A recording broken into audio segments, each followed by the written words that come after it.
Namaskaram, ladies and gentlemen. This is CS Sudarshan. Hope you are killing it in your studies. Risk assessment and internal control, one of the toughest chapter for CA inter students, purely because majority of the students don't know what this chapter actually means. They don't know the technical terms. They don't know the meaning of sentences. They're not understanding this. That is the problem, and they're trying to memorize it directly. That is a problem. This chapter is getting so much difficult for you. But what in my inter days also, I was like that. I never knew the meaning of all these things. But when I came to final only, I realized all the meanings. I researched about all these things. So I know what is your state of mind for this chapter if you have studied once. So today I'll break it down very simply, all the technical terms, even the simplest terms, even though this is a 1 or 1.5 hour quick revision, but still I'll explain everything that you actually need to know. Everything in small, minute terms. What do you mean by assertion, technical, test of details, test of control, substantive analytical procedure, risk assessment. You may not know the meaning of all these things, right? Once you know this, once you understand this, then memorizing this chapter is very easy. Very easy because this is a process-oriented chapter. I'll tell you, I'll explain. Just listen to this video for first 30 minutes and then decide whether you should listen to the next 1 hour or not. That is the level of confidence that I have in providing the clarity that you need. So we'll jump on to the topics, and before that, let me tell you, this PDF of this one chapter that I've made, that like it's from my book, is there in the Telegram channel. Just go to the description, link will be there. Just go to my Telegram channel, download the PDF. I'm providing it for free. Just take it. Don't worry, it's like happy because students requested that. And everything is written, everything is properly formatted in a structured way for your easy learning, all the meanings, all these things. So first is, what do you mean by audit risk? Before that, these are the essays that are covered in this chapter. Essays, see, hope you can see this. Essays covered in the chapter. It is visible, right? Yeah. 315, 320 and 330, these are the three essays that is covered in this chapter. I've divided because we focus on structured learning. Understanding first, learning then memorize. Understand first, then memorize. So structured learning, topic number 1 is audit risk.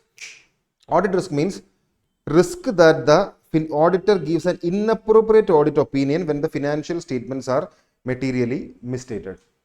It means that the financial statements are materially misstated from errors. Materially misstated means what? What is misstatement? Misstatement means an error or a fraud done in the financial statements. You will get a balance sheet and profit and loss account like this, right? As an auditor to check.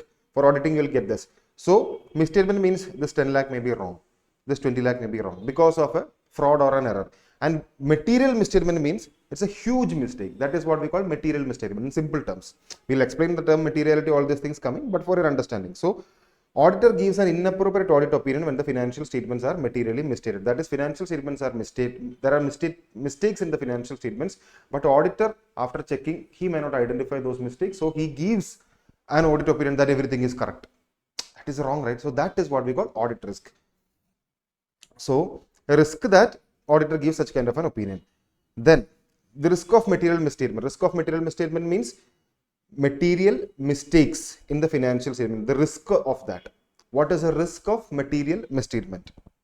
A risk that the financial statements are materially misstated. That is, there are big errors in the financial statement, errors or fraud in the financial statement. That is what we call risk of material misstatement, a risk of big error or a fraud. Then risk of material misstatement has exists at two levels. Number one is financial statement level. That means a mistake that affects the entire financial statements. Look at this. This is an entire summary, but the mistake that affects the whole financial statement, many areas of the financial statement, is what we call a risk of material misstatement that affects the overall financial statement. Then other thing is that risk of material misstatement that affects only assertions, specific assertions, is what we call assertion level. Then what do you mean by assertion? What is the meaning of assertion? Assertion purely means, you may know that, but still I'm saying. Assertion means in balance sheet or a P&L, there are items like this, right? Land and building, plant and machinery, sales, all these items. This is what we call assertion. What do you understand from this? Management is saying to us that the company has a land and building and the value of land and building is 10 lakh. Company has a machinery, the value of machinery is 20 lakh. This is what we call an assertion. Whatever is written in the financial statements, whatever management is trying to communicate to us is what we call assertion. Okay. So risk of material misstatement at financial statements level means one affecting the entire financial statement, and assertion level means a mistake that only affects specific assertions. For example, if you take, imagine there is a mistake, a very big mistake in the sales figure. If it is in a sales figure, what will get affected? The entire P&L gets affected. Sales figure is mistaken, then the profit will obviously get mistaken because of the sales, because profit is computed from sales. Then the reserves, this profit is going to reserves and surplus, so balance sheet also will be materially misstated. So a bigger mistake that affects the entire financial statements. Then assertion level means, for example, a rent expense of 10 lakh rupees. Instead of putting the actual rent is 10 lakh rupees, but because of an error, the accountant mistakenly recorded the rent expense as repair and maintenance. But as same amount itself, 10 lakh itself. It is a mistake. Instead of rent, it goes to repair and maintenance. But is it a very big mistake? No, right? The entire P&L will not get that much affected, right? Because 10 lakh is anyways there, no changes there. It only affects that one assertion. That is what we call risk of material misstatement at assertion level. Hope you got the clarity, understood. Then this risk of financial statement level means risk that pervasively is a huge level, high, like everywhere. It affects pervasively to the financial statement as a whole. Risk of material misstatement assertion level means only affects a specific assertion. Then what are the components of risk of material misstatement? Components means there are two components. One is inherent risk and the other one is controlled risk. What do you mean by inherent risk? Inherent risk means whatever you do, a risk of material misstatement is there. I'll tell you what it is. For example, in jewelry, take a jewelry for example. In that jewelry, there is always, even if you keep the CCTV camera, security, all these things, but still it is all the jewelry items there are high value items, right? So anyways, whatever you keep, still there is a chance of a fraud or a theft or something, right? That is what we call inherent risk. Whatever we do, still that risk is there. Whatever we do to control that, we put CCTV, we put 1000 security, but still there may be someone doing the fraud, maybe an employee. That is what we call inherent risk. It is a susceptibility of an assertion to a material. Always focus on what I have highlighted. That's for your easy understanding. Susceptibility of an assertion to a misstatement that could be material. That is susceptibility of an assertion becoming a misstatement before considering the controls. Even before you consider the related controls, I'll explain what it is. That thing is, there is a chance of misstatement. That is what we call inherent risk. Whatever you do, still there is a chance of mistake. Control risk means, when I explain control risk, you will understand what is inherent risk. In that jewelry, to prevent the fraud, to prevent the theft, or for your understanding, I'm saying, in the jewelry, employees, these small rings, but the cost will be 1 lakh, right? One diamond ring. So what if the employee takes it and puts it in his pocket and go? How can someone identify? Thousands of rings are there. What if an employee takes one and put it in his pocket and go? This can happen in the jewelry, right? So to prevent that, these jewelry owner, what will do? They'll put a CCTV camera. At the end of the day, they'll reconcile the stock, all the stock sold, the opening stock minus the sales in that day. So should be the closing stock. They'll reconcile every day to see that all the items are there. So all these things will be done. One employee will be kept, one accountant will be kept to do the reconciliation daily, or some software will be kept, all these things. So these are controls that we are actually putting in the business to prevent a fraud or an error. So control risk means these controls are not working. We have kept these controls to protect us, to prevent a mistake, right? But if control risk means this control is not working. That is risk that a misstatement could occur and it will be material, will not be prevented, detected or corrected by internal control. That is, internal control may not work. You have kept a CCTV camera, that is not working. That is what we call control risk. So inherent risk means we have kept all the controls to protect us. So that control failure is control risk. But whatever control you do, still this risk, still there is a chance of risk because jewelry is a high value item. That is what we call inherent risk.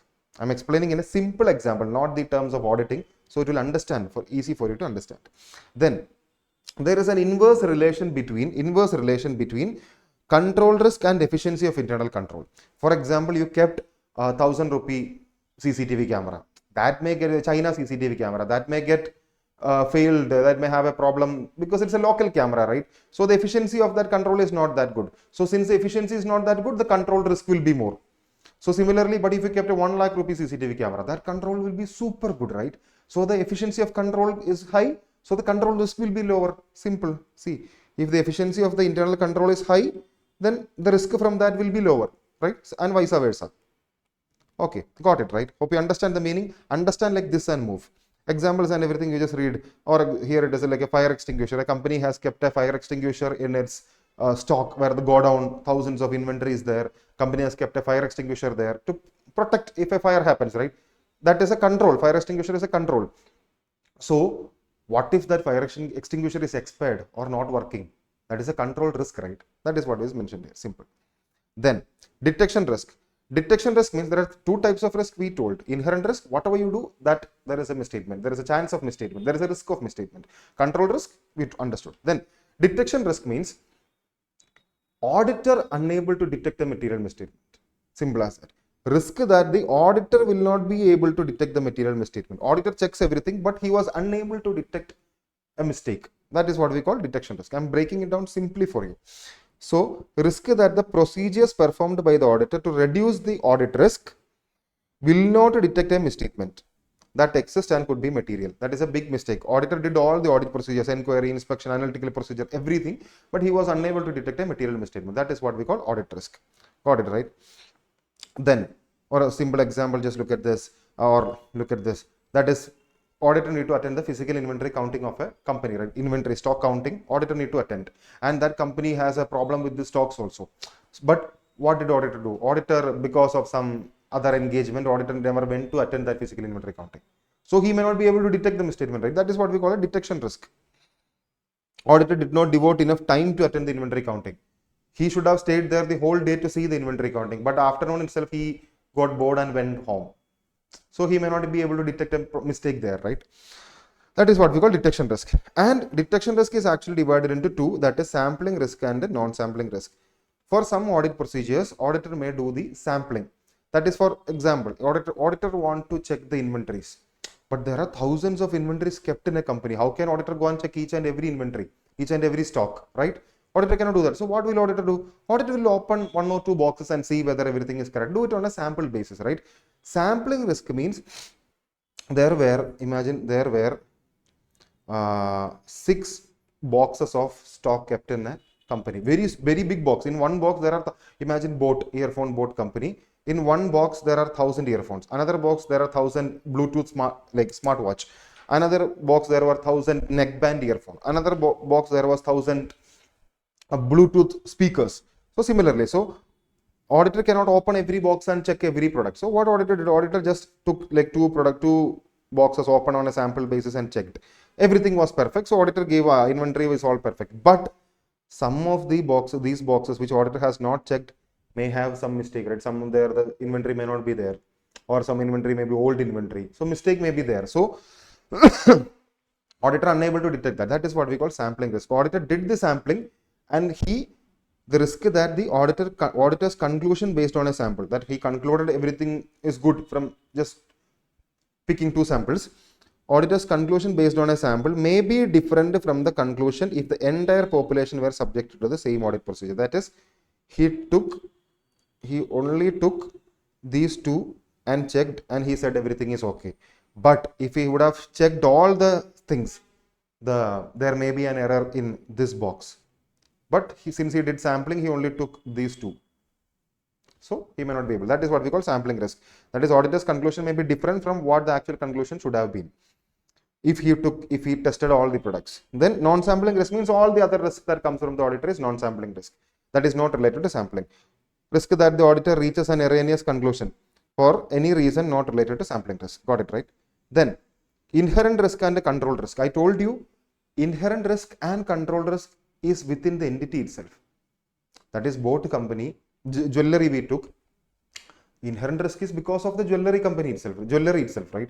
And control risk is because jewelry has put a control and it may not be functioning properly. So both inherent risk and control risk is within the entity. But auditor's detection risk is auditor's problem, right? So it is within the control of detection risk is within auditor. Inherent risk and control risk belong to the entity and are influenced by the entity. Auditor can only influence the detection risk because the detection risk purely depends upon the auditor's hands. If he do good procedure, perfect everything, detection risk will be low. If he is a lazy auditor, detection risk will be high. Auditor cannot do anything related to inherent risk and control risk because company is different, auditor is different. He is only coming to check it. So just see, I'll explain that. Yeah. Then detection risk may be reduced by increasing the area of checking, testing larger samples, putting experienced person in engagement team, all these things. Detection risk comes because of the auditor. So how can someone reduce the detection risk? Do good audit procedure, that is increase the area of checking. Instead of checking only 2 boxes, check all the 6 boxes without sampling. So there is a risk will be less, risk of mistake will be less because he checked every product, test larger samples. Then he has 2 options. He has 5 employees in his office, auditor, 5 article assistants are there, and 2 are actually experienced person. But he picked the inexperienced person for inventory counting. These guys may not know. But instead of that, if he would have picked the best guys, the risk will be lower, right? Because those guys will be good at identifying the mistakes. Similarly, so detection risk can be reduced by doing these things. Hope you're understanding, right? Now take a pause, breathe, we will continue. Yeah. Then what is not included in a detection risk? Because this is a revision lecture, I am going this at this pace. Hope it would be easy for you to follow. And if it is a problem, just put it at 0.75x or something. In normal lectures, we don't go at this speed. Since it's a revision, like I know you want a revision below 1.5 hours or something, or 2 hours. So what is not included in audit risk? First is auditor's business risk. I'll explain. The next is risk that the auditor might express an opinion that the financial statements are materially misstated when they are not. So look at this. Company is separate, auditor is also separate. What is included in the audit risk? These things are actually, because we are auditing a company, because we are auditing this company. So only these 3 risks are included in audit risk: the inherent risk, control risk, detection risk. And inherent and control occurs because of the entity, detection risk occurs because of the auditor. And auditor is actually a separate person. He has a separate business, separate audit firm he has, right? So auditor's separate business risk, that is auditor has risk in his business, auditor's business, that is not included in the audit risk of the company, right? We are auditing this company, so audit risk of we are auditing this company, so audit risk of this company, in this company will not include auditor's business risk, right? That is what is said here.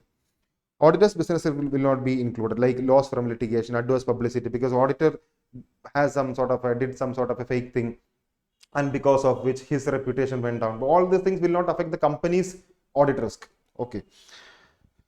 Then risk that the auditor might express an opinion that the financial statements are materially misstated. That is, he is saying he examined the financial statement and he is saying that it is materially misstated, but it is actually not materially misstated. That is, no auditor will do like that. So that is an insignificant risk. Don't worry about that. So mainly this two. Keep in mind, this is a question. This can come in an MCQ or a small question, like what is audit risk, detection risk, and what are the risks that is not included in audit risk. This kind of questions can come. Okay, and don't expect direct questions.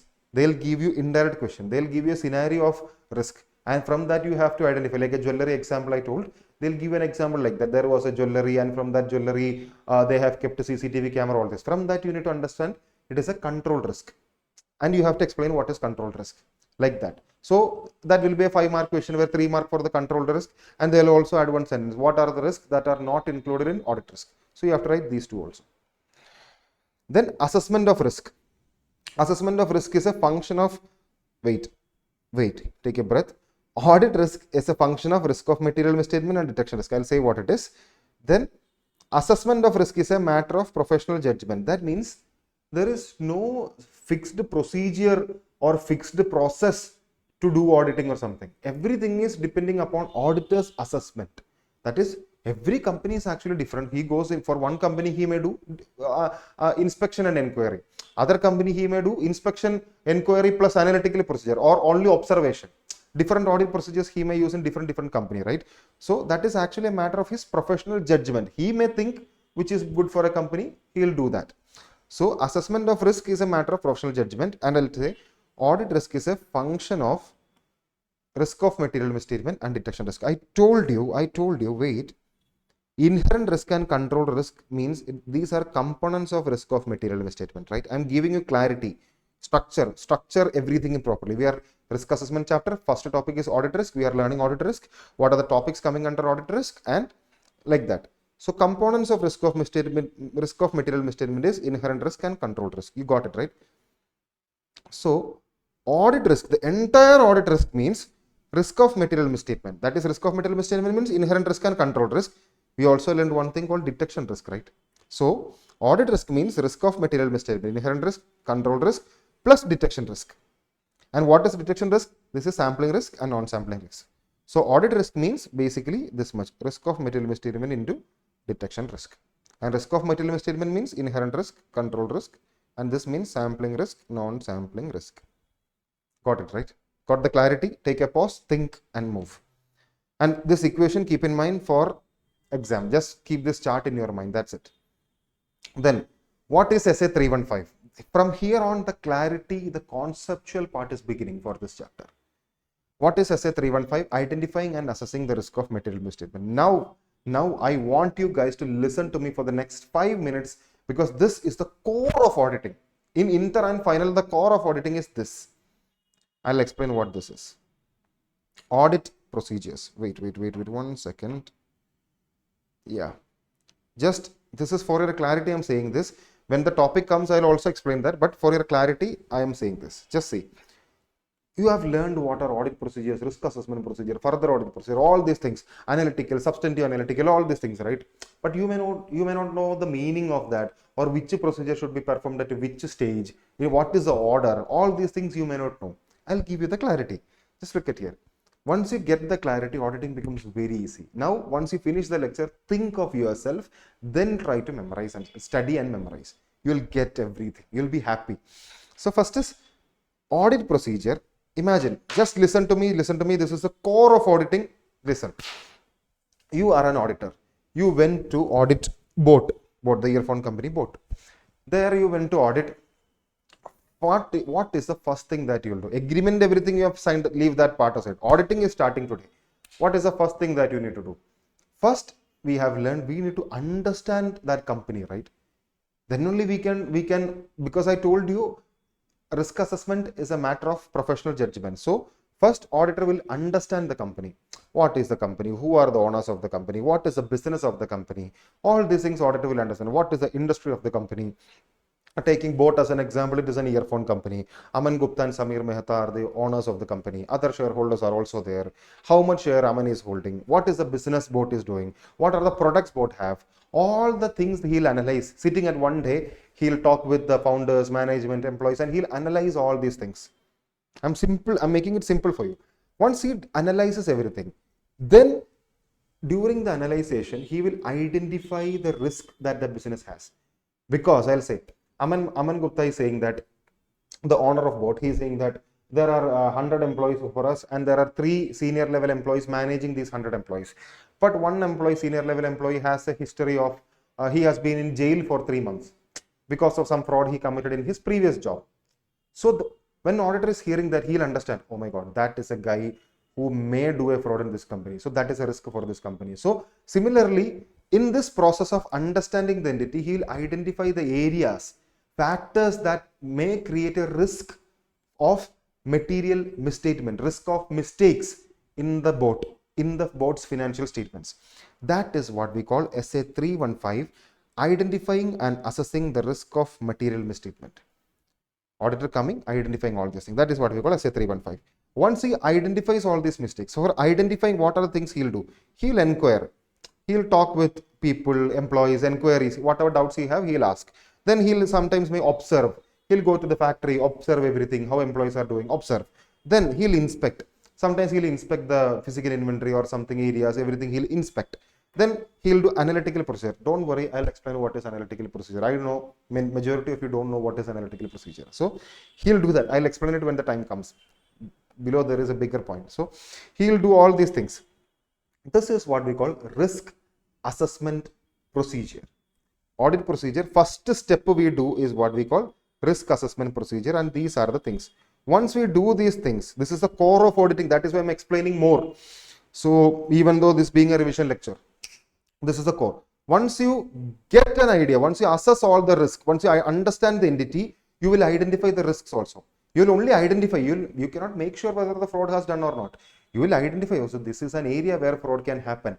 Similarly, that is a risky area. You will identify all the risky area and you will write it down in a paper. Then what you will do? Then you will take one day, sit and relax and think, what are the audit procedure, further audit procedure that I need to do to find out this risk, to examine this risk in detail, to see whether that risk is actually a misstatement, to see whether that in this area we have only identified the risk, the chance of error or fraud, but this area by further audit procedure we will make sure whether that risk is a mistake or not. For that is what we call further audit procedure, step 2. In further audit procedure, that is SA 330, auditor's response to assessed risk. He assesses the risk here and he responded to that risk in further audit procedure. Auditor will respond through test of control, TOC, test of control. That means the controls company has kept. I told you, like CCTV camera, fire extinguisher. Sometimes a senior level employee may be kept to check whether junior level employees are doing good. So senior level employees are control there. All the control, he'll just check all the control whether these controls are operating effectively, whether CCTV camera is working properly. That is what we call test of control. And there are other procedures called substantive procedures. Substantive procedures are divided into test of details and substantive analytical procedure. I'll explain when this actually comes. Now I'm just giving this frame of reference for you. Test of detail means here it is actually testing the control is what we call test of control. Here we are checking the amounts. Here we are actually checking controls. Here we are checking through substantive procedure, we are checking the amount, figures, values. And for checking it, test of detail means just detailed checking. Just detailed checking. And that happens through vouching and verification. I'll explain everything. Substantive analytical procedure also. And now, hope you got a clarity. First auditor will understand everything through risk assessment procedure, all the risk, then he'll respond it through further audit procedure. Then, just for understanding, I'm saying, analytical procedure means just comparison. That's it. Comparing last year's financial statement with this year. Last year sale was 10 lakh. This year sale was, when audited, last year's financial statement he'll take. Sales was 10 lakh. This year also he'll take. Sales is actually 15 lakhs. So 5 lakh sales has been increased. And that comparison is what we call analytical procedure. Comparing both financial statements or comparing anything in a business, comparing two things and finding a conclusion from that. That is what we call analytical procedure. Simple for your understanding. Hope you are understanding everything. It takes time, but be with me, because then only it's actually having value. Then SA 315. Now we can move on to SA 315. Just a second, let me have water. And now just tell me if you are liking the lecture, if you love what we are doing, what I'm doing, just give me a thumbs up. And if you're new to this channel, kindly consider subscribing the channel and write it in the comment box. Do you like the video or not? Are you getting the clarity or not?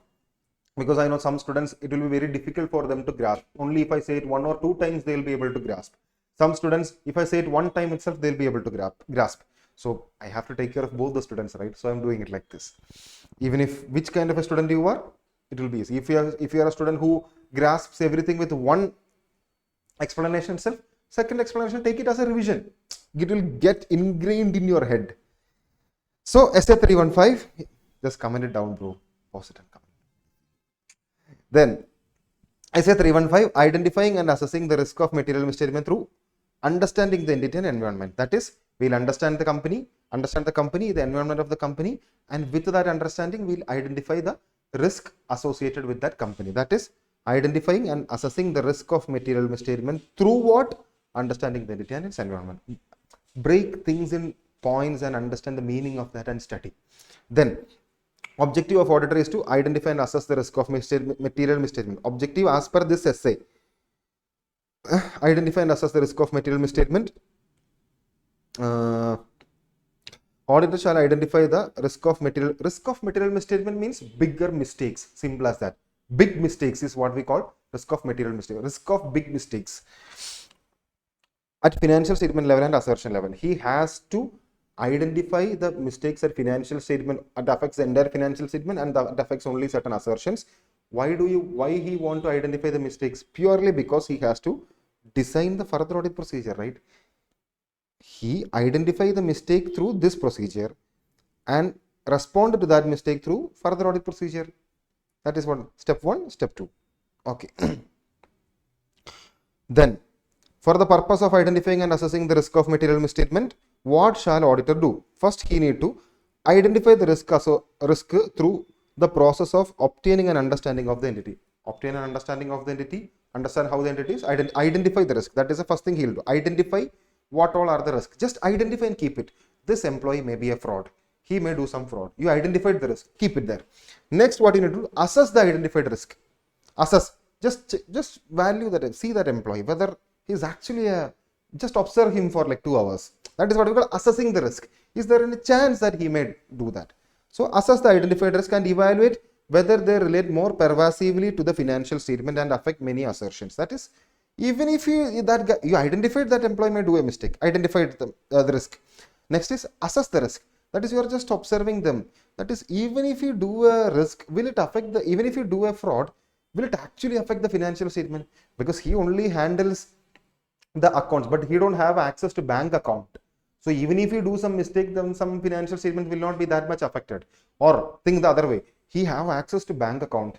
So if you do a mistake that affects the entire financial statement, he can play with money. So it's a big risk. That is what we call assessing the identified risk. We identified him doing the fraud. He may do the fraud. We just identified that as a risk. Then we'll assess that risk. Then we'll relate the identified risk to what can go wrong at assertion level. That is, we identified, assessed. Next is relate. Okay, even if he decided to do a fraud, how can our assertions be affected? What can go wrong at assertion level? Even if he manipulated the accounts, the sales figure he can manipulate, the expense figure he can manipulate. What are the areas? What can he do at the assertion level that can affect the assertion level? That is, relate the identified risk. Then consider the likelihood of misstatement and whether the potential misstatement is a magnitude that could result in a material misstatement. Now see, consider what are the likelihood of misstatement that he may commit a fraud. What is the likelihood of that? That is first thing. And see, even if you do a fraud, will it affect the entire financial statements? That is what we call the fourth point. Identify, assess, relate, consider the likelihood. Simple as that. Identify the risk, assess the risk, then relate it to what can go wrong at assertion level. Even if you do the fraud, what can go wrong at assertion level? Identify, assess, relate, then consider the likelihood of that misstatement and see whether it has a magnitude to become a material misstatement. That is, whether that can become a big mistake. Simple. You're getting it right. Give it a thumbs up. And so next is understanding the entity and its environment. Understanding the entity, these are the points, but I'll go directly. They're not like, just read and you'll understand. Easy areas I will go faster. Tougher areas I will stay and explain. Because technical terms area is, I know where that is a place where you lack your revision. So first is understanding the entity. How as an audit we'll understand the entity? I told you understand the entity. What are the things we need to understand? That is what is written here. What are the things you as an auditor need on the day one you go to auditing? What are the things you need to understand? First is relevant industry, regulatory and other external factors. Industry, boat. In the case of boat, what is the industry boat is in? Wearables, Bluetooth, earphone, technology, earbuds industry. In case of boat, what is the relevant industry he is in? What are the regulatory norms? In the boat's case, there may be a regulatory norm that the plastic may not be something that affects human skin.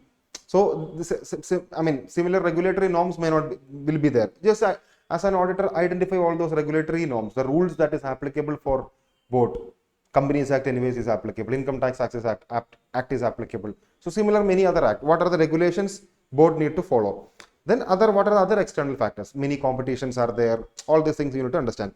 Industry factors include industry conditions, supplier and customer relationships, technological development. Who are the customers of boat? Aged between 18 to 40.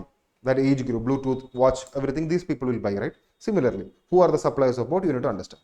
Then next is nature of the industry entity. Nature of the entity, boat means what is boat's operation? Operation means it purchases raw materials, it sells earphones, wearables, all these things. That is what we call nature of its nature of the entity, including its operations. Auditor need to understand what are the operations of the company, its ownership and governance structure. That is who owns the company. Because that is what we call understanding the company, right? Who owns the company? Aman Gupta and Samir Mehta own the company. Governance structure. And other shareholders are also there. Other governance structure. That is who is the CEO, who is the CFO, who is the management, who is the board of directors. All these things. That is what we call governance structure. How the company is being governed. Next is the types of investment that the entity is making and plan to make.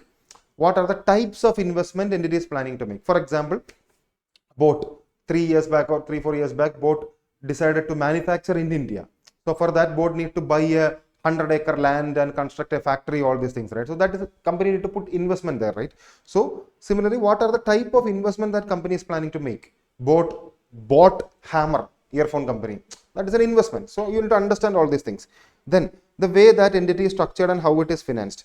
This is understanding the entity. We are understanding the I'm visualize. I'm an auditor sitting there and understanding. Okay. Then the way the entity is structured and financed. How the entity is structured and financed. Okay, you're not. Oh, you are not able to see it. You may be able. Yeah. The way the entity is structured and financed. That is another thing that you need to understand. Structured and finance means how the entity is structured properly.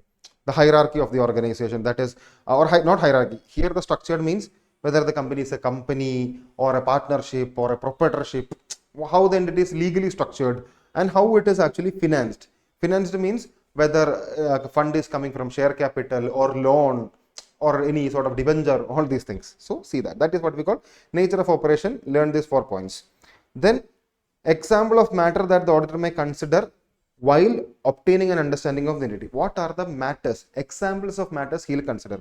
First is business operations, he will see. That is what are the products, customers, location, everything, location of production. Then investment and investment activities of boat. What are the capital? I told you, like buying, hammer, other companies, all these things. Financing activities of boat. Business operation, investment activity, financing activity, and other financial reporting.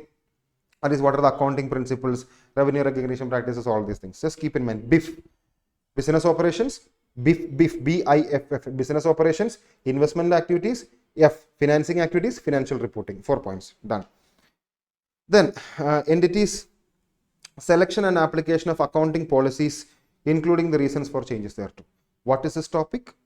Understanding the entity and its environment. First we understood industry regulator, all these things. Next we understood nature of the entity. Next we are understanding this entity selection and application of accounting policies. What are the accounting policies applicable to the entity? How entity is selecting that? For example, in depreciation 2 methods are there, right? Straight line method, WDV method. So which is actually applicable for the entity? If for the boat, sometimes WDV may be applicable, more better, but boat is using SLM. So all these things we have to check.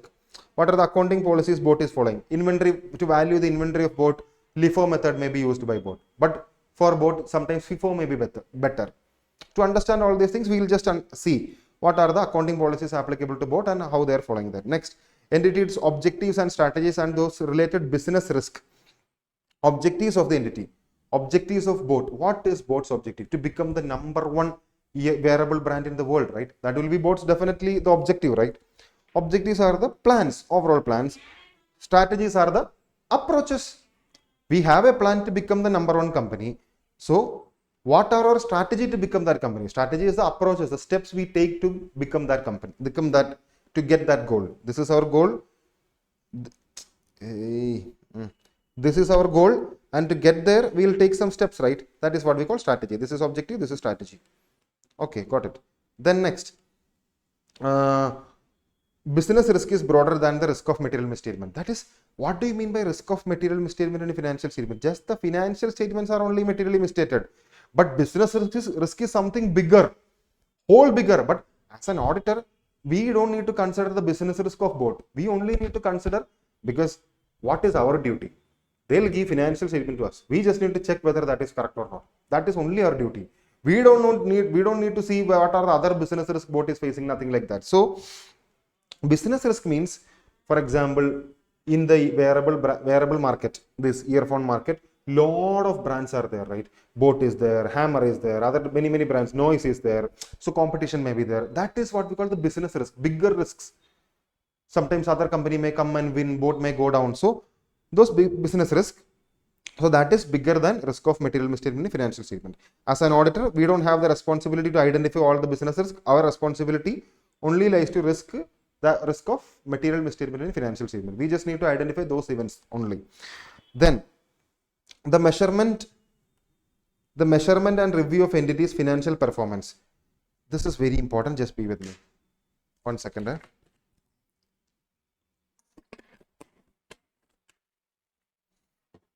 measurement and review of entities' financial performance. That means whether the performance target creates a risk of material misstatement. I'll explain what it is.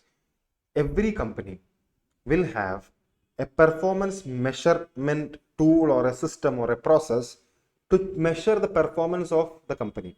For example, I'll take the case of Byju's.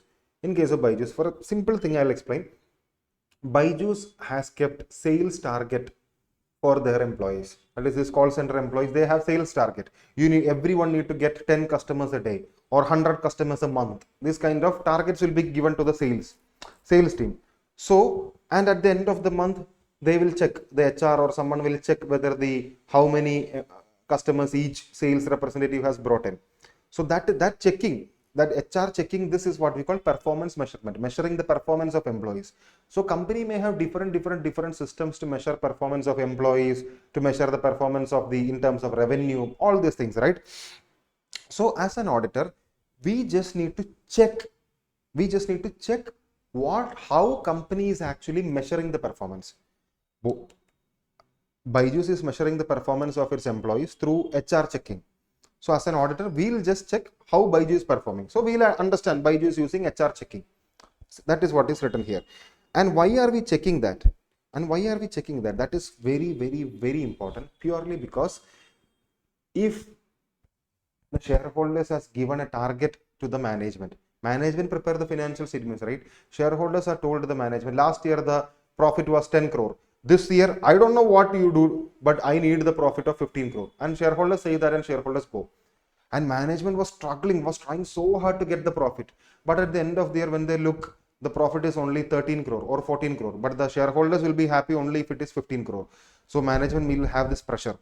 So they'll say sometimes if the profit is not touched, the shareholders may remove the CEO from the company or some employee from the company, that manager from the company.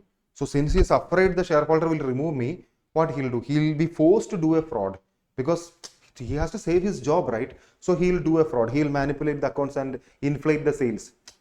Like put a 1 crore extra sales bills. So the sale will be 15 crore and the profit will be, so the profit will become 15 crore. So why is this fraud happening? Purely because of performance target kept. Shareholder has kept a performance target. Next year 15 crore should be there. Then only you will have job here. So this performance targets is creating a pressure. So just we need to see whether any performance target is creating a pressure for someone, and that because of that pressure, they may be doing the fraud. So to check that, we are checking this. An understanding of the entity's performance measures assist the auditor in considering whether pressure to achieve a performance target may result in management's action that increase the risk of material misstatement. So how will auditor check that? Auditor will use these tools to see how management is measuring performance. First, he'll observe the key performance indicators. That means customer acquisition cost, customer lifetime value, all these things. Then period on period financial performance analysis he'll observe. Then credit rating agency reports he'll inspect. Then other budgets, forecast, variance analysis, all these things he'll see. 4 things he'll see. What is this thing? KFC budget. KFC bucket, you know, right? This is KFC bucket. So this is KFC budget. K, key performance indicator. F, financial performance analysis. C, credit rating agency reports. Budgets, forecast, variance analysis. Got it, right? Very easy, right? So hope you understood these points. Understanding the entity and its environment. Okay, 5 points were there. This is how we will understand the entity and its environment. That is how I create the structure of topics in your mind. These 5 things we will understand the entity and its environment. You understood. Next is understanding the entity is a continuous process. That is, I told you on day 1 we will go there and understand the entity. And the second day, it doesn't mean that on second day, third day, we don't need to understand the entity. Understanding the entity is a continuous process. Day 1, we would have understood something, but day 2, we would understand more. Day 3, we would understand even more. Like so, understanding is a continuous process. So, this understanding of the entity, that is understanding the entity's industry, selection, accounting policy, nature of entity, objectives, risk, all these things. When we understand all these things, what will ultimately happen?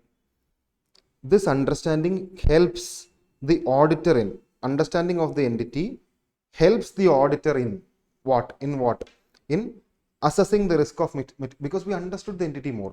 So now we can easily assess the risk of material misstatements because as we understand more, we know which are the areas the risk will be there. So assessing will help assessing the risk of material misstatement. Determining the materiality, I'll explain what is materiality, that is the next topic.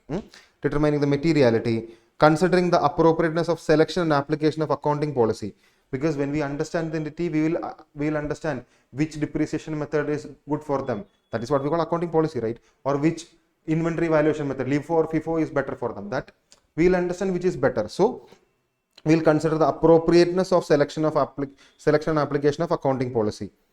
This understanding helps us in all these things. Then identifying the area where special audit consideration may be necessary. When we understand the entity, we identified the employees, that one department, for example, department B. In that department, some of the employees are actually a fraud kind of, like we think like that from our observation, from our risk assessment procedure, RAP, I told you, right?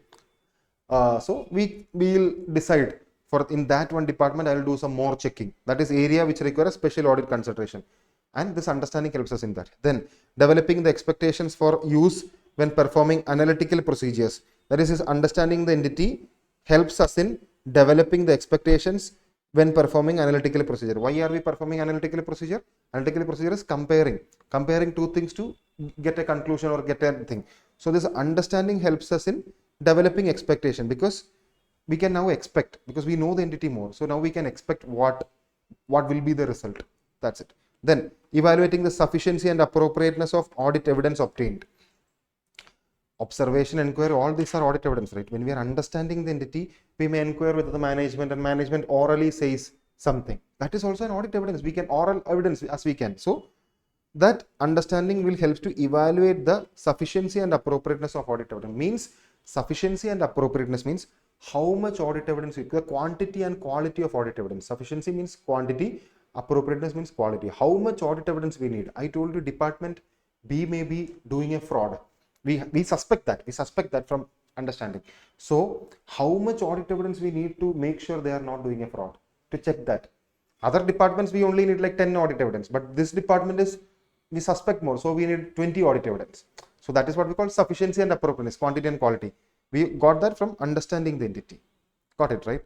Then next is risk assessment procedure. I told you, this is what we call risk assessment procedure. SA 315, understanding the entity and its environment, and these are the risk assessment procedures. Then these are the further audit procedures, SP, TOD, SAP, all these things. That is what is written here. What are included in risk assessment procedure means auditors procedures performed. Audit procedures performed to obtain an understanding of the entity and its environment, to identify and assess the risk of material misstatement. Same. First, audit procedure done to obtain an understanding of entity and environment, RAP. What are included in risk assessment procedure? Inquiry, analytical procedure, observation and inspection. So that doesn't mean this even though we are doing analytical procedure, the risk assessment procedure, inquiry of management, analytical procedure, or observation and inspection, that doesn't mean it is only there in risk assessment procedure. It may also be there in further audit procedure also. We may do observation, inquiry, all these things. Okay, it doesn't mean only in risk assessment procedure. No. Sometimes in further audit procedure also we will use observation, everything, inspection, all these things. Just keep, you don't have to think that much. Just keep it aside. Okay. Then inquiry of management and others within the entity. Inquiry of management and others within the entity. That is this inquiry. Inquiry means simple. Inquiry means just asking what you need to know. That's it. Information obtained by auditor inquiry is obtained from management and those responsible for financial reporting.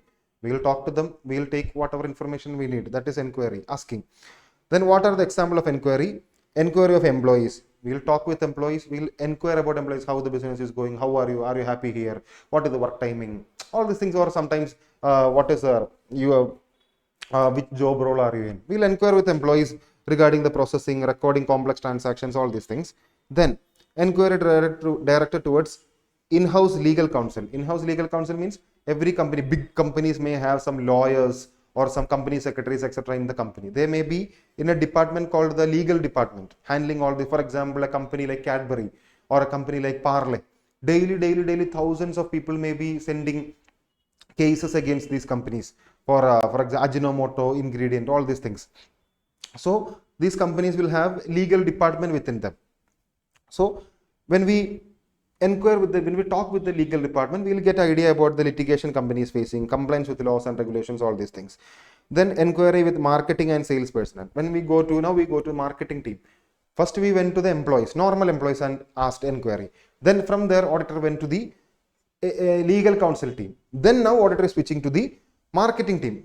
When we talk with marketing team, what will we get? We will understand what are the company's marketing strategy, what are the sales trends of both earphones.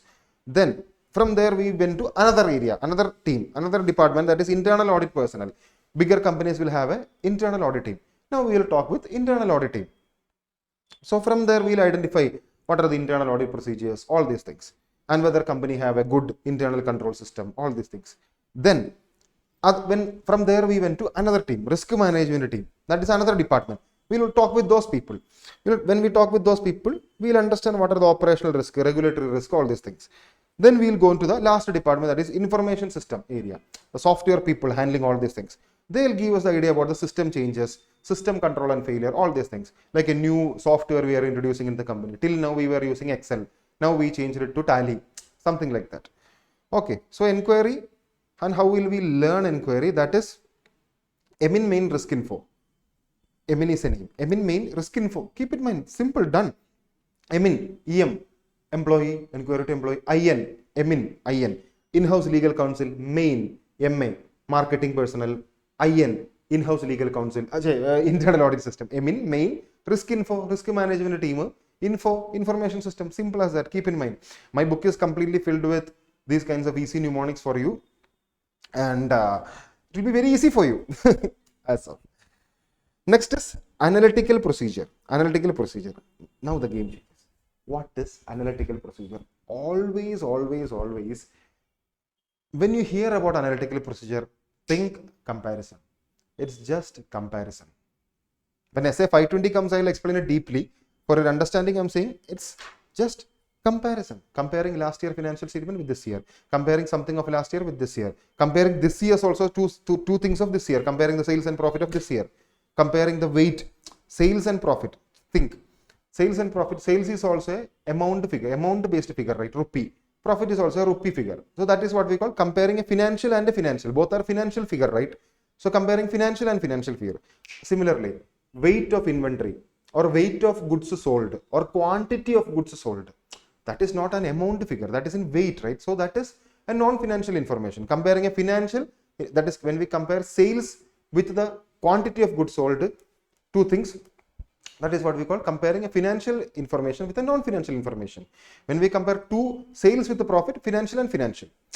So in analytical procedure means just comparing these things. Analytical procedure performed as risk assessment procedure may identify the aspect of entity which the auditor was unaware. When he is doing this, he may identify something which was not that aware. Because I'll give you an example. We'll study with examples. Last year the sale was 10 lakh. Simple example I'll give. Last year the sale was 10 lakh. This year, last year the sale was 1 crore. Just keep it like that. I'll write it. Because we have to learn auditing like this. Don't just move faster. Even if you understand it, just with the example learn. Last year, the previous year, sale was 1 crore and profit was 10 lakhs. Just keep it like this. And in the current year, the sale is equal to 1.8 crore. 1.5 crore we'll keep it. 1.5 crore and profit when you look at it's only 11 lakhs. So auditor actually compared last year's financial statement and this year's financial statement. So auditor compared the sales and profit of last year with the sales and profit of this year. Then he identified with the sale of 1 crore, he had a profit of 10 lakh. So with the sale of 1.5 crore, his profit should be 15 lakh, right? When you compare it mathematically, but the profit is only 11 lakh. Why? That question, he'll question why. Then he will go on to investigate that further. Then he will understand it may be because of an increase in expense. And then he'll see what is that expense. Is there any fraud in that? So This performing this analytical procedure, comparing these two, helped the auditor to identify the aspects of entity which he was not aware. He was not aware of that, but just with this procedure, he identified the aspect of which he was unaware. Now he can see whether there is any risk of that. Got it? This is what we call conceptual learning. Then, analytical procedure may include financial and non-financial information. I told you, financial relationship between sales and profit is a financial information. Relationship between sales and quantity of goods sold is a non-financial information. Financial with a non-financial. Then, analytical procedure help to identify the existence of unusual transactions or events, amounts or trends. I told you same. Because when we compared this, we identified something unusual. Because it should have been 15 lakh profit, comparing the increase in sales. But it is only 11 lakh. That is something called an unusual, right? Unusual relationship. Then we had investigated further, we identified the fraud or error or something in that. Unusual or unexpected relationships that are identified may assist the auditor in identifying risk of material misstatement. See, unexpected. So this is also an unexpected thing. For increase of from 1 crore to 1.5 crore, it should be 15 lakh, but it is only 11 lakh. So it is actually an unexpected thing. So this unexpected thing, when he identified something unexpected, now to see the reason for this, he'll check everything. So he may identify a fraud or an error or something from this. That is what is written here. Unusual or unexpected relationship that are identified, that these relationships may assist the auditor in identifying a risk. When he goes behind this, the reason for this, he'll identify some fraud or error, some risk. Okay, got it, right? Next is observation and inspection. Observation and inspection, that is the third thing. That is first risk assessment procedure as inquiry we learned. Next is analytical procedure we learned. Next is observation and inspection also we learned. We are learning now. Observation and inspection means may support the inquiry of the management and others. What is observation? Just observing what is happening there. And it is physical inventory counting is going on. You just go and observe there. That is what we call observation. Simple. And you will get audit evidence from there. When you observe, you may identify some employee doing the fraud or something. Inspection means you will just inspect. You will check. You will check whether this mobile is good or not. You will inspect. That's it. Then, example of such audit procedure include example of audit procedure in which observation and inspection is used. Where observation and inspection is used is entities or operations. He'll go and observe entities operation. Then documents. In documents, he'll inspect reports. He'll inspect then entities, premises and plant facilities. He'll observe and also he'll inspect. Observe means he'll look and identify everything. Inspect means he'll check it with his hands or something. Inspect whether that is correct or not. Okay. So these are example of audit procedure which include observation and inspection are this. To check whether the entities operation, documents, reports, premises, everything. Observation and inspection are used. Got it, right? Topic number 1 is completed. The entire chapter is divided into different topics. We'll now create a structure for this chapter. That is chapter 3, risk assessment and internal control. Now the topic 1 is over. That is audit, risk. And what I want you to do is create a structure for this. What were the main topics coming under audit risk? For example, when you see, if you go and see risk of material misstatement 2 level, point number 1. What are the different types of risk? Detection risk coming in, SA315 coming in, understanding the entity coming, and different topics coming in this, right? So you have to write all the topics, just the topic heading name, and we'll go with the topic number 2, that is materiality now. Materiality. Similarly, we'll divide the chapter into structure and just have a structure of the chapter in your brain. Very easy it will be for you to recall. You'll love auditing like this. Next is what we call materiality, SA320. Materiality, and this is one of the topic where most of the students don't even understand what this is. So I'll say to you what it is. Before even looking at everything, just look at here. I'll simply say materiality is actually a limit. Just look at here. Materiality is a threshold. That is, threshold means a limit that is set by the auditor above which misstatements are considered as material, which means that imagine a company, you take any company, Reliance or any company. In that company, auditor is going to audit that company. So he cannot, like in Reliance, like 100 rupees transaction, 100 rupee expenses, 200 rupee expenses, 500 rupee expenses, all these small, because for a company like Reliance, where crores and crores of turnover is there, this 100 rupee, 200 rupee, etc. is not a big deal, right? But there will be a lot of this 100 rupee, 200 rupee sales, expenses, everything happening in Reliance. So auditor cannot sit and observe and check all these things. So all these smaller amounts are what? They're actually immaterial, that is insignificant amounts, right? So since auditor cannot focus on all these small amounts, he'll set a limit. For example, he set a limit as 10,000 rupees. So all the transactions that are above 10,000 are considered as significant transaction, material transactions. All the sales, expenses, everything above 10,000, he'll say, I'll tell to you how this 10,000 comes from, where you'll find this 10,000, everything. But just for the time being, stay with me. He just simply put the amount as 10,000, and all the transactions that are above 10,000 are considered as material. That is significant. That is important. And all the transactions that are below 10,000 are considered as like immaterial. Just leave it. So he'll focus on all these transactions that are above 10,000. And if any mistake is there in those transactions, in these transactions, then those mistakes are called material misstatements, because it's above 10,000. 10,000 is that limit. And this 10,000 is what we call this limit. This limit set by the auditor is what we call materiality. So when an auditor begins auditing, in the first stage itself, he'll set this limit. He'll first understand the company, like we studied yesterday, before, right? He'll understand the company. Then based on that company, he'll set a materiality level. And all the transactions above are material, below are immaterial. And what is performance materiality? That is another thing. Performance materiality means performance materiality. You will understand all this when I teach you from the book. I'm giving you an idea. Performance materiality means an amount that is set below 10,000. Because auditor set the amount as 10,000. But there may be some like 8,000 or 9,000 is also very close to 10,000, right? So to avoid the risk of any misstatement not getting noticed, so he'll put another smaller limit. This is a bigger limit, is what we call materiality. A smaller limit below that is what we call performance materiality. And he'll also check the transactions above 8,000. They are also considered as material. Like he'll put the smaller limit, right? So this is what we call materiality. This is materiality and this is performance materiality. Materiality is a level auditor will set above which everything transactions will be material, mistakes will be material, below which immaterial. Performance materiality is an amount that is lower than the materiality, just lower than the materiality, to avoid any risk of avoiding any undetected misstatements or anything. Okay. Now, one more term that you have to learn is what we call benchmark. Just be with me. Benchmark. What do you mean by benchmark? Just stay with me. Don't overthink about this. I'll explain it to you. Don't worry. Benchmark. I'm giving you the clarity of what this is.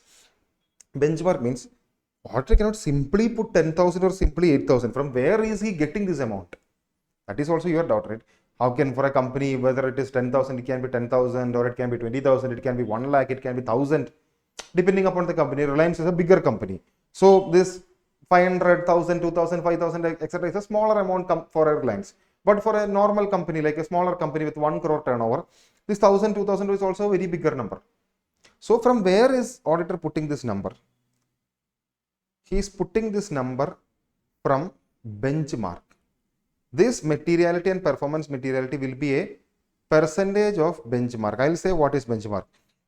Mostly benchmarks will be either sales or profit, like profit before tax or net assets. That is, a percentage of this will be taken as benchmark.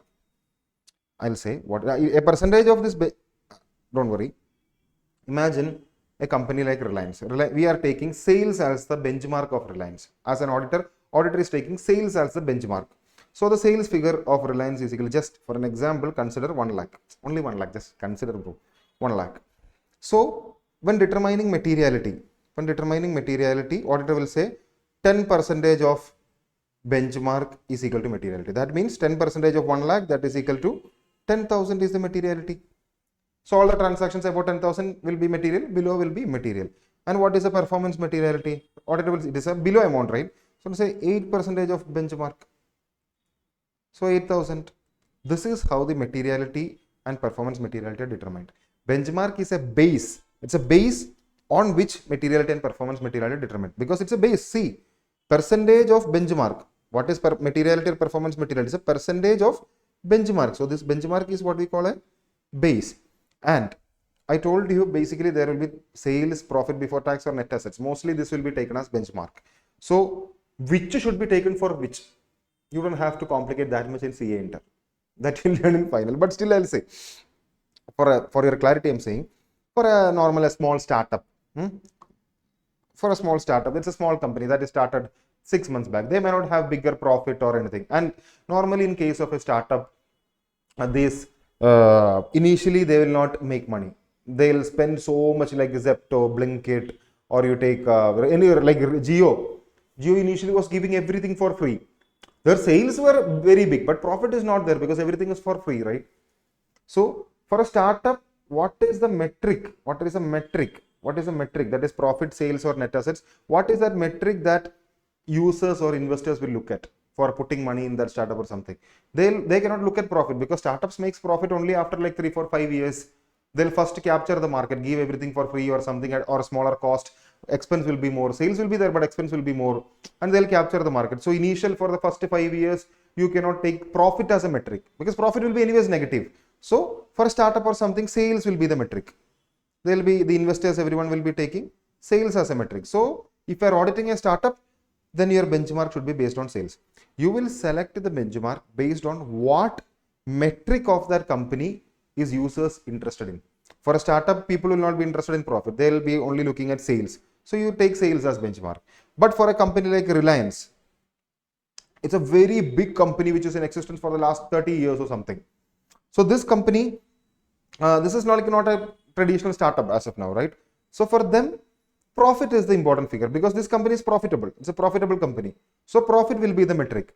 So based on profit, auditor will be taking the benchmark, and based on this benchmark, he will be finding the materiality and performance material. That is as a percentage of benchmark. So imagine the profit of Reliance is equal to 10 crore. So the materiality auditor will set as 1% of benchmark. And what is the performance materiality? 0.8% of benchmark or 0.5% of benchmark. They'll say like that. Hope you understood the three terms, right? Benchmark, materiality, performance materiality. Materiality limit above which all the transactions are considered as material, and the misstatements from those transactions are considered as material misstatements because transactions are material. So the mistakes of those mistakes in those transactions are material misstatements, important misstatements, significant misstatements. Below, we'll ignore it, like smaller amounts, leave it. Performance materiality, just below the materiality level, that is also considered as material. Benchmark, what is the basis upon which this figure comes? 10,000, 20,000 figure comes. It is a percentage of benchmark. And what is benchmark? Depending upon the company, auditor will take sales as benchmark or profit before tax or net assets. And that which one should take, which one of these should be taken purely depends upon auditor's judgment. Auditor's judgment, his wish, his thought process. There is no fixed rule for this. So don't think anything. Now we got the clarity, right? Sit, think. I'm sure that you would have understood what is materiality, performance materiality, and benchmark. Majority of the CA Inter students don't even know what this is. So if you understand this now, then you are at like you have more than like 70% of CA students don't even know about this. You are far better than them because yeah, leave it. Now we'll focus on the textbook. I was giving you the clarity. As per SA 320, auditor states that misstatements are considered to be material. Misstatements are considered to be important if they could reasonably be expected to influence the economic decisions of users. That means a mistake is considered as material. For a company like Reliance, 10,000 and below 10,000 is like a smaller amount. That will not affect our users' judgment. But if it's a bigger amount, then the profit will be affected, and based on that profit, we are investing money, right? So we will be affected. So materiality is a level. It's a misstatements are considered as material important if those mistakes affects users' decisions. Got it, right? Don't worry, and you'll understand. Then materiality is also not a materiality is not always a matter of relative size. For example, a small amount lost by fraudulent practices can be considered as a serious flaw. That means that we are putting the materiality level 10,000 everything. That is just an amount for checking. But one more thing, let me ask you. That you keep aside what we have learned now. This is one more extra small thing. That is, we have kept 10,000 as materiality and 8,000 as performance materiality, and we are checking everything, important transactions, material misstatements, everything. So imagine there is a fraud of 7,000 rupees. Obviously, it is below the, sorry, if not fraud, there is an error of 7,000 rupees. It is below materiality, right? We will ignore it. Below materiality, below performance materiality also, we'll ignore those errors because it's a small error, right? Leave it. But imagine there is a fraud of 7,000 rupees. It is below materiality, but it's a fraud. It is a fraud conducted by the management or employee. Fraud of 7,000 rupees. Will you ignore it? No, right? Why? Because error is something that happened, manual error. When someone is writing 8,000 into the paper, it became 80,000 or 800. That is an error. Let's leave it. Like it's a smaller, if it's a smaller amount, let's leave it. But a fraud is something people are doing intentionally. An employee or a management is doing intentionally. If that is not caught, if you don't catch a fraud, today he'll do a fraud of only 7,000. Tomorrow he may do a fraud of 7 lakhs. So fraud, even though it's like a 5 rupee amount, still it is material. Fraud, like in case of fraud, always think fraud is always material. Fraud is always important because fraud someone is doing intentionally. So in the case of fraud or something like that, this materiality amount will not matter because it is something that is done intentionally. So materiality is not always a matter of relative size, not always a matter of this amount. For example, a small amount done on a fraud becomes a serious flaw. So that should also be taken as material. But you don't have to think about that. Think about the level, the amount I told. Materiality, performance materiality, benchmark. And this fraud is also fraud, even if it's a small amount, it is also material. Okay, then just read all these things. Then next is, because I'm focusing more on the important areas where you will get marks. This is a revision video and I'm focusing on that. Because if it was like a regular lecture or an exam oriented fast track lecture, we would look at everything. But all those things are like, just read it, you will understand. Then determination of materiality. Determination of materiality, how you determine that materiality, right? So determination of materiality is always a matter of professional judgment. That auditor depends upon his wish, he will select the materiality. So when auditor is determining a materiality, when auditor is doing the audit, everything, he assumes certain things. He assumes the users of the financial statements, that is us public or anyone like that, these users, he assumes that the users know certain things. So what are those things? Auditor can assume, just look at here, auditor can assume that users may know these things. Users have a knowledge of these things. This can become a question. When auditor doing the audit or auditor determining the materiality through professional judgment, he can assume that the users know these things. What are that? Users have a reasonable RK understands REMA. That is, RK means Rajinikanth, understands REMA. REMA is like an old actress. Then have a reasonable knowledge of the business. Users have a reasonable knowledge of the business. Who is the user of Reliance? Either it will be government, or it will be the bank loan or bank team, or it will be like us public investing money in Reliance through stock market, right? So auditor can always assume that the users, we have a knowledge of Reliance, right? If you don't have a knowledge of Reliance, will we invest in Reliance? No. So when we are planning to invest in Reliance, or the creditors or the government, have a knowledge about Reliance. So auditor can assume that. Then users understand that financial statements are prepared and presented and audited using level of materiality. Users, he can assume that users know that auditor may have used materiality to identify that, audit that. Then users recognize the uncertainties inherent in the measurement of amounts. Also he can assume because the materiality, the judgments we make, the accounting estimates will be, all these are based on judgments, right? So it is, the auditor can assume that users know about all these things. That audit, we only give a reasonable assurance. We are not saying everything is perfect or not. Everything is perfect. No, we are just only giving a reasonable assurance. Whatever we have looked at, we have not found any fraud or something, or whatever we have found, we have told to them and we have made them corrected. So we are only giving a reasonable assurance. So it is expected of the users that they know all these things. And then users make reasonable economic decisions on the basis of information in the financial statements. Done. RK understands REMA. RK, reasonable knowledge. RK, reasonable knowledge. Auditor have a reasonable knowledge. The auditor assumes that users have a reasonable knowledge of client's business. RK. RK understands that financial statements are presented using level of materiality. Reasonable knowledge, understand. RK understands REMA. RE. Recognize the uncertainties in the measurement of amounts. Recognize uncertainties in the measurement of amounts. RK understands REMA. RE, MA. Make reasonable economic decisions. on the basis of information. Got it, right? Next is performance materiality. I told you it is a law, it's an amount set by the auditor at less than the materiality level to reduce the probability that of uncorrected and undetected misstatements exceed materiality. Simple as that. Don't even complicate on this definition. You understood, right? We are keeping a lower limit so that some extra misstatements also will be detected. That's it. Some misstatements that are just below the materiality, 10,000 we kept. Sometimes there may be a mistake in a transaction of 9,500 rupees. So to avoid those smaller mistakes that are near to 10,000, we are putting a lower limit. That is performance materiality. So we'll get good things. Then, and that is also, you'll read it, you'll understand. Then, use of benchmarks. I told you. What is benchmark? Benchmark, a percentage is often applied to a chosen benchmark as a starting point in determining materiality. Chosen benchmark is equal to, imagine chosen benchmark is equal to sales. A percentage is often applied. That is, a percentage on sales is what we call materiality, right? 10% of sales is a materiality amount. 10,000 we wrote there. That's it.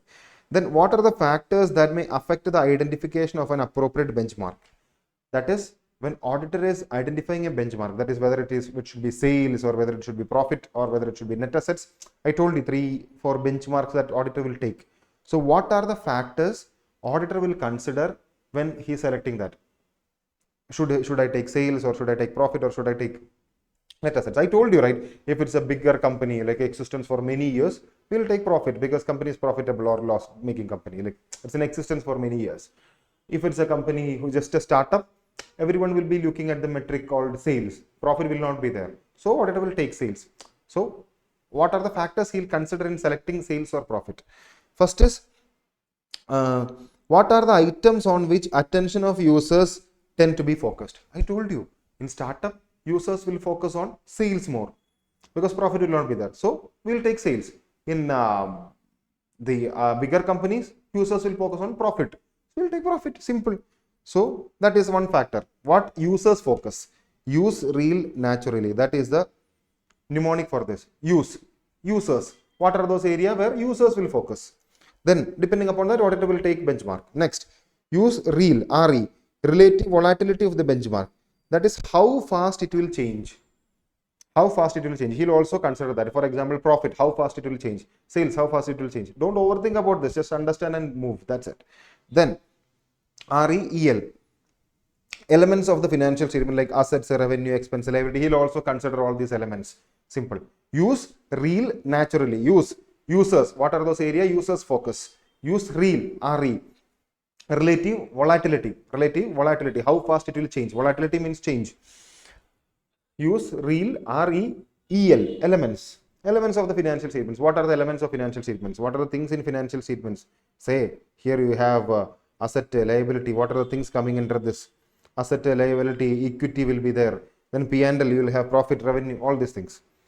Then use real naturally. Nature of the entity, where the entity is at its life cycle. He'll also consider the nature of the entity. At its life cycle, where the entity is. For example, life cycle means a life of a company. For example, you take Byju's. It started at, I don't know the exact year, imagine 2015 or something, and it got completely shut down like nearly 2025. 10 years of run companies having. By the COVID time, 2021, that time Byju was at the peak of its life cycle. This 10 years is what we call life cycle of the company.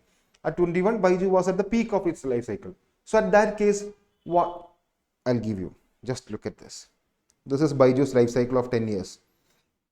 2025, 2015. Imagine. So by 2021, in these areas, Byju was not profitable, right?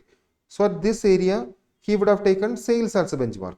But when in 2021, Byju was at the best, it may be profitable. So at this time, this area he would have taken profit as the benchmark. But now, recently, Byju is completely gone. So this area, auditor would have again taken sales as a benchmark. Depending upon, that's auditor's judgment. Don't overthink on this. Just understand this. So use real naturally. Users, area where users focus. RE, relative volatility. EL, elements, nature of the entity. Then choose and benchmark. In relation, those two areas, recent to past topics that I have done, like benchmark, materiality, all this area, I have focused more because I know you need an understanding on that. Other areas will move faster. Then choose and benchmark. That is, if a benchmark is chosen, If a chosen benchmark is, imagine PBT, profit before tax. If the chosen benchmark is PBT, then the relevant financial data relating to PBT will be this. In everything, whatever benchmark you take, you have to know the relevant data associated with this. For example, if you are taking benchmark as sales or profit, budgets and forecast adjusted for significant changes in circumstances of the entity, then prior period financial results, period to date financial results, all these things you will take and you will check it. What are the financial data relating to that? What was the period to date sales, profit? What was the prior period financial results and financial positions? All these things you will check.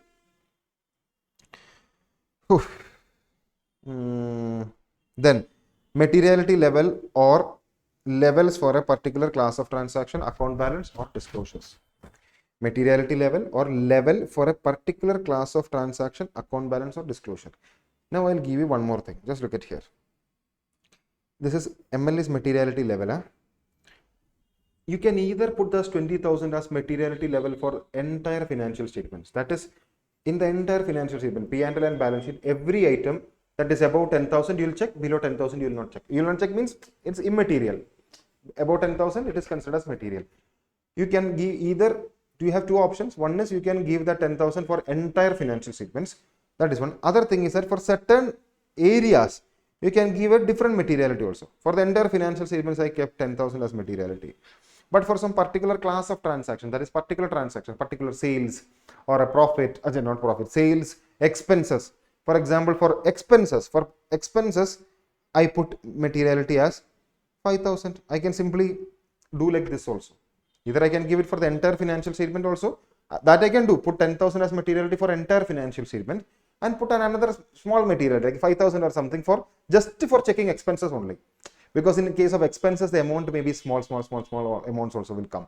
So sometimes people can, employees can do, instead of doing a 10,000 fraud, what they'll do is they'll do frauds of 2,000 rupees or 5,000 rupees. And 2-3 times only they can do 10,000 is what they get, right? So for particular expenses, you can put you can also put a materiality for entire financial statements or for particular transactions also you can put. That is what we call materiality level for particular class of transactions. Then in these cases, that is these three cases, a lower materiality is needed. You put materiality as 10,000. But for these three cases, you need a lower materiality level. Just understand this much. So what are the factors? What are the cases? These three cases are factors. What are the factors for which a lower materiality level is required? These are the factors. For example, if law says, this point is what I'm saying, if law says a particular item must be shown separately, then materiality, then obviously that becomes material, right? I told you like fraud is mostly it is material. And law, in case if law says you have to disclose something like this, or a law says that a particular item is material, then obviously that is material irrespective of the materiality amount. So for set a lower materiality level for that. Then key disclosures. Users pay more attention to some key disclosures. For example, related party transactions or all these things. Users pay more attention to those key disclosures. So there also you will set a lower materiality level. Then what are those here? Don't overthink and complicate. Just understand what is materiality, performance materiality and benchmark. That's it. Don't complicate your mind. Think simple, direct. Okay.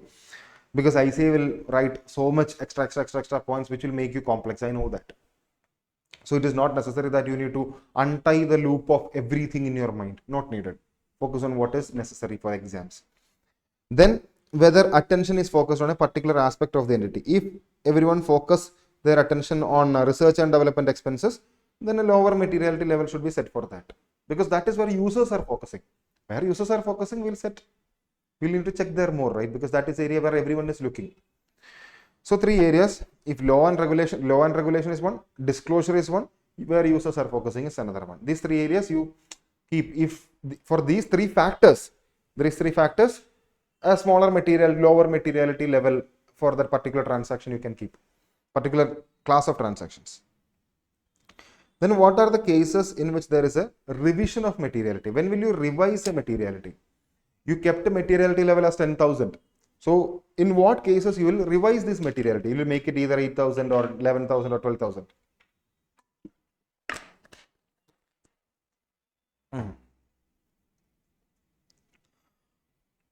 First is when there is a change in circumstance. Materiality for the financial statement as a whole may need to be revised as a result of a change in circumstance that occurred during audit. Initially, on the first day of audit, you kept the materiality as 10,000. But when moving forward, you identified, oh my God, the company, what the fraud or something, this fraud may be committed in smaller amounts. For example, like 5,000 rupees, below 5,000 rupee amount, sometimes you are getting new information. In the second day, third day, you talked with a lot of employees, then you are thinking, you got a suspicion that the fraud may be happening in smaller amounts. So you'll revise the material. You have kept the materiality as 10,000. If you check only things about 10,000, will you can you identify fraud? Not right. So from your talk with employees, you got new information. Based on that, you may think to reduce the materiality level because for that company lower level may be required. So because of the change in circumstances, first, because of the change in circumstances, you may revise the materiality. Then because of the change in financial results, for example, you took profit as the figure on the day one when starting the audit. Profit, that whatever the management has given you the balance sheet and P&L, profit was like 5 crore rupees. So you've taken profit as benchmark and you put materiality level as, imagine, 10,000 rupees. Just I'm saying. But after 3 days of auditing, you found out that there is a bigger fraud in the company and the actual profit of the company is not 5 crore, it is 20 crore. So you have to change the materiality level, right? For 5 crore, you put the materiality 5, that imagine the profit was 5 lakhs. Imagine the profit was 5 lakhs. You put 10% of profit as materiality, that is equal to 50,000. But after 3 days of auditing, you actually found out there was a fraud by the company. The actual profit is 20 lakhs.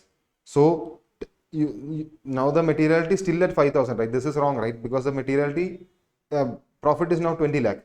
So 10% of 20 lakh. 2 lakh may become material, or you will put another different percentage, sometimes 8% of 20 lakh something.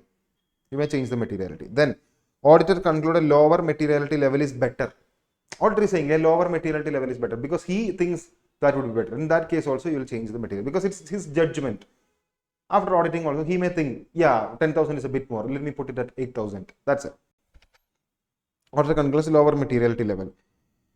Then that is initially necessary. So these are the 3 cases in which you will revise a materiality, you will change a materiality. Understanding this, right? Now we are understanding this chapter. Understanding this chapter, this is the toughest chapter to understand in CA Inter because this terms, everything is new for you. That is why I'm focusing more on this, spending more time on this, even though this is a revision lecture. So revision happens in 3 cases: revision of materiality, change in circumstances because of change in financial results. Then auditor conclude, auditor because of auditor's decision, simple. Then documenting materiality, that means whatever materiality figure that you have kept, 10,000, 8,000, all these things, you just have to document that, write in a piece of paper and keep it in the working papers. That's it. You have to document materiality for the financial statement as a whole. Entire financial statement you put 10,000. Then if applicable, materiality level for a particular class of transaction or account balance. You kept a materiality level for expenses as 7,000. That also you need to document. Then performance materiality you kept as 8,000. Document that. Then any revision, any change, like if you have made any revision in materiality, document that also. Okay.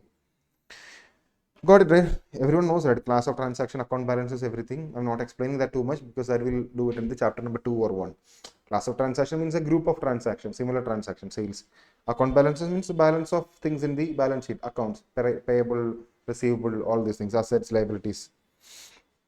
Then materiality and auditors are considered throughout the audit. In particularly when is auditor considering materiality? When he is identifying and assessing risk of material misstatement, that is SA315 at that point of time, identifying and assessing risk of material misstatement. Through understanding into all these things, don't think of this. Identifying and assessing risk of material misstatement. Then determining the nature, timing and extent of further audit procedures, SA330. And then evaluating the effect of uncorrected misstatements, if any. In these 3 cases, auditor will consider materiality more. Got it, right? Materiality is done. Just I'm saying it to you. Materiality, if you want, take a screenshot or something. For a simple understanding, I have wrote this. Okay. Materiality, threshold, performance materiality below that.